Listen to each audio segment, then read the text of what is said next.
Hello everybody, Adam here again from FourFourTwo. Now, if you've not been following the news this week, then you might not have heard that Mr. Lionel Messi, right there, won the Ballon d'Or again. What? Nah, I never knew that. Yeah, I mean, it was no surprise really, because Fabrizio Romano decided to tell us all a week ago, no one was really shocked. But the debate has obviously been whether it should have been him, or whether it should have been Erling Haaland, or perhaps someone else, Kylian Mbappe, perhaps. I don't want to really get into that, because at the end of the day, it is a little bit tedious. They're all very good players, and Lionel Messi is the best player I've ever seen in my life, so him winning the award off the back of a World Cup, for me, is not the end of the world. So I thought, why not do something a little bit different and rank all of Messi's 8 Ballon d'Or wins from season to season based on the achievements he got in that year, as well as the goals as well that he scored, his general play, just how good he was, and which ones were the most significant in his journey. So yeah, let's have a go at it. So, in at number 8, and his worst of the 8 Ballon d'Ors, I've gone for 2021. That was the year where he scored 43 goals and won the Copa America for Argentina, which was, of course, a very, very significant moment. Of course, they didn't win international trophies under Lionel Messi, other than the Olympic Games, if you want to count that, but I don't personally. He did win the Copa America in 2021, which was a seismic moment for his career because people had always doubted him on the international stage. Obviously, you remember in 2016, he actually retired from the Argentinian national team and then obviously came back when they were like, mate, we need you. But he returned, and he returned in style, winning the Copa America. But I've put it 8th because Emi Martinez also played a massive part in that Copa America win with the shootout save against Colombia and other amazing saves. I mean, he's a fantastic goalkeeper, full stop. And also, 2020 and 2021, as everyone watching this video will know, it was just a weird period of history in general and life in general, but also football in history. I mean, games behind closed doors. So I feel like the validity of any competition that was won in that year is like slightly, not tarnished, but just like not as impressive as the years where it was played in front of fans. And of course as well, he did leave Barcelona in 2021 as well, which was the end of an era, a very sad and an unfitting ending for Messi really after what he did in a Barcelona shirt. So for all those things intertwined, it was nice for him to win that Ballon d'Or in 2021 with the Copa America, but I think out of the 8, it was his worst one probably. But, you know, I'd still take it if I was him. Okay, in at number 7, I've gone for this year, 2023, the one that has just gone, and the one where people were saying it was a robbery, it was this, Haaland should have won it, Look, end of the day, he still won the World Cup, which is better than the Copa America, and he got 46 goals and assists in all competitions throughout the calendar year, which is still very impressive for a 35-year-old who's now playing a deeper role in the pitch. He's not as advanced as he used to be in the old Barcelona teams, the Pep Guardiola teams, playing right wing, centre forward, you name it. He plays a deep line role now, and obviously at PSG, that worked really well, finding Mbappe over with those floated balls. But listen, in the World Cup, he was a man mountain, and he did carry them in certain games. I remember the Netherlands game where he played that defence splitting pass through Nathan Ake's legs, scored the penalty, and he felt like a bit of a new man this year. He was giving a bit of stick to Louis van Gaal. He called Weghorst a... Un poco caliente por el final. Mira, bobo. ¿Qué mira, bobo? Anda para allá, bobo.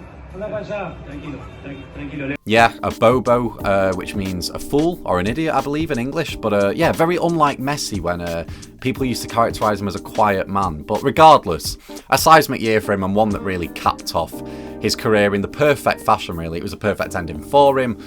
Cemented his status as the GOAT. I mean, I personally think it was cemented anyway. You know, it was probably cemented in about 2012, to be honest, but we'll get onto that later on. Alright then, in at number 6, I've gone for 2009, which was his first of all 8 Ballon d'Ors. And of course, you remember this as the year where he won his, well, not his first Champions League, technically, because he did get a medal in 2006, but his first Champions League where he was a mainstay in the team, playing under Pep Guardiola, that treble-winning side, and playing from the right wing as well.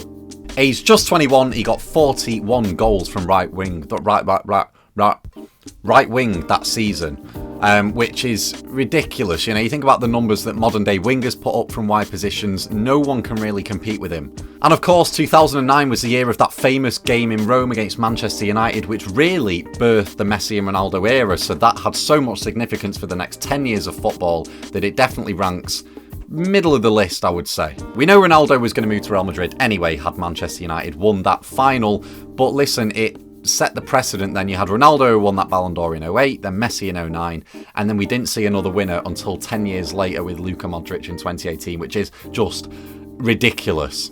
Alright then, in at number 5, this is where it gets really tricky. I've gone for 2010 next. Now, let's have a look at what he did that year. So this was obviously the famous year where Zlatan Ibrahimovic signed for Barcelona and was playing under Pep Guardiola. Well, I'll say playing. He only played a handful of games before. Messi then moved to centre forward, and there was a bit of a rift there, obviously. Very, very well documented in the past, but he started playing centre forward, and from scoring 41 goals at right wing the season before, he then scored 58 from centre forward that season. And it's when people were really like, oh my god, he is good. This was also a massive year for Messi because it was really the year where people started to discuss him as potentially the best player that's ever played football at the age of 22, which is ridiculous. You might remember around February to March period of 2010, Barcelona played Arsenal at the Nou Camp and Messi scored 4 goals. One was a long shot from range on his left foot, then one on his right foot from close range, a rebounded shot, and then a solo one-on-one that was chipped over Almunia into the back of the net, and then a solo goal driving through the heart of Arsenal's defence, jinxing one way, going the other, pass for Marlon, and burying it through Almunia's legs. And it really was probably the first performance where people were really having to say what they saw. They could no longer pretend that, you know, it was offensive to compare this man to the likes of Pele and Maradona and Johan Cruyff. That's when people really started to do it. And then also in March of 2010, Barcelona went away to Real Zaragoza. Why are you talking like that? You're from Stockport, Adam. Stop it. Anyway, Barcelona won that game 4-2 and Lionel Messi scored another hat-trick after the Arsenal game and very generously gifted a penalty to Zlatan Ibrahimovic after winning it. He basically dragged the whole team on his back in that game, as good as they were. In at number 4, I've gone for 2019.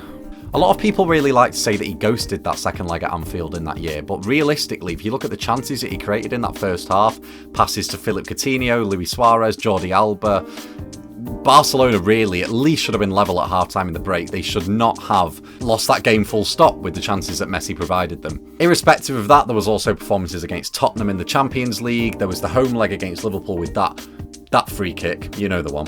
And of course that quite frankly scarily good dink against Real Betis away, which for me is probably in his top 3 goals ever. I don't know about you, but just the audacity to attempt that was on another level. This was also the year that Messi got his record 6th Ballon d'Or, separating him apart from the rest and making sure that he is the best. And also 2019 was Messi's last La Liga title with Barcelona, which is significant but sad because it really painted a picture of the sorry state of affairs the club was in pretty much after Neymar left and when Bartomeu was in charge. But we could do a whole video on that, to be honest. But Messi still carried them on his back for 2 more years. Okie dokie, in at number 3, I mean, any of them could win it at this point, but I've gone for 2015. Now, the reason being, he won 5 trophies in this year: the UEFA Champions League, La Liga, Copa del Rey, European Super Cup, and the Club World Cup as well. Not bad, especially when you're playing from a deeper role while still being part of that MSN trio. He was predominantly on the right-hand side, but this is really where he started to drop back into midfield and sort of tick with Xavi, Iniesta, Busquets, even more than he was doing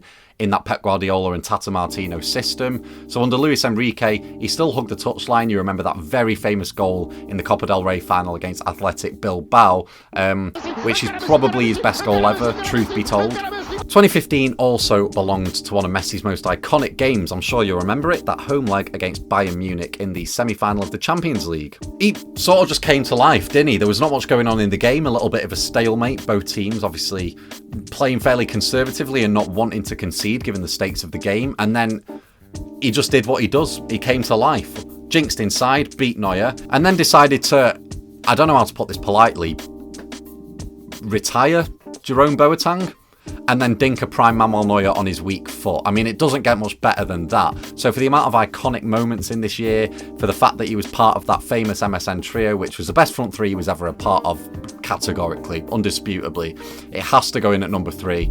And this could be argued as Messi's prime. It depends what you value in a footballer, how unplayable you think he was as opposed to other years, because obviously we've seen him be a slightly better goal scorer than he was this year. But as an all-rounded player and an all-rounded version of Lionel Messi, I don't think it gets much better than 2015, to be honest. Number 2 is, of course, then 2011. Another year Barcelona won the treble, and a year where Messi was good at football again. 59 goals and 37 assists in 2011, playing as a centre-forward false 9. Oh my God. I mean, it gets better. It gets better in the year after, but what is that? What is that? That is ridiculous. And of course, you'll all remember this year as the year where Sergio Busquets racked up the assist of his career with that little layoff to Lionel at the Bernabeu. Messi picked it up and had an easy finish from there, really. Beating 1, 2, 3, 4, and then the goalkeeper. Pretty standard stuff for the man. I've also had to put this in at number 2 because this was probably the apex of Pep Guardiola's Barcelona system. It didn't get much better than this. I think many people tout this as the best team of all time. You go through it: Valdez, Abidal, Piqué, Puyol, Dani Alves, that midfield trio, which was just... There's a genuine argument for that being the best midfield trio of all time. You could just put those 3 in and no one else, and it'd be an acceptable opinion. And then Pedro, Messi and Villa just had the perfect balance of creativity and goal-scoring threat and movement as well. It was really just the perfect team. I don't think anyone could lay a glove on them. So, number 1, you don't need me to tell you what it is. It is, of course, 2012, and you also know why. 91 goals in a calendar year. 91. The previous record was held by Gerd Muller, of course, with 85 in 1972, and Messi took it upon himself to not only beat it, but just, add 6 more on top, just so no one else can get there, really, just because he can. That year he averaged 65 minutes per goal and averaged 1.3 goals per game. Just absolutely ludicrous. Add 22 assists on top of that as well, and you have 113 goals and assists in a calendar year, which is the best of any footballer ever. So how could this not be number 1? Just because of the sheer magnitude of what he was doing statistically, let alone on the eye test. Another reason why I had to put this number 1 is this was probably the height of the Messi-Ronaldo debate at the time, and also, not just Ronaldo fans, but football fans in general could probably put forward a case that 2012 was also Ronaldo's best year in football.